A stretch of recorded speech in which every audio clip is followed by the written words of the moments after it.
Bismillahirrahmanirrahim. Aujourd'hui, on plonge dans un nouveau chapitre du célèbre ouvrage Le Jardin des Sages de l'imam An-Nawawi. Un chapitre essentiel, profond, celui de l'isolement social, de la solitude et du rapport avec les autres. L'éducation spirituelle commence par soi. Avant de vouloir éduquer les autres, il faut s'éduquer soi-même. Et avant de chercher le respect, il faut apprendre à se respecter.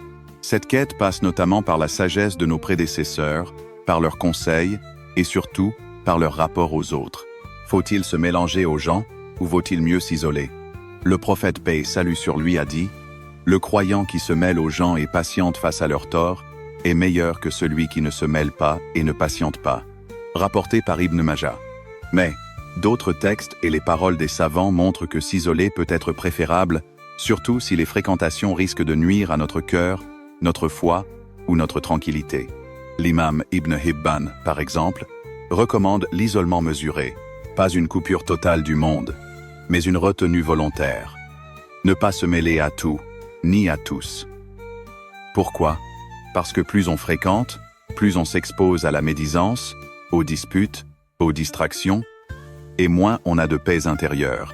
À notre époque, le danger est encore plus subtil. Nous ne nous mêlons plus seulement physiquement aux gens. Nous sommes envahis par des centaines de contacts sur les réseaux sociaux, des relations superficielles qui fatiguent l'âme, polluent l'esprit et éloignent du rappel d'Allah. Il ne s'agit pas de vivre comme un ermite, mais de protéger son cœur, d'éviter les mauvaises fréquentations physiques comme virtuelles et de se recentrer sur l'essentiel. C'est pour cela que les pieux prédécesseurs valorisaient la solitude choisie.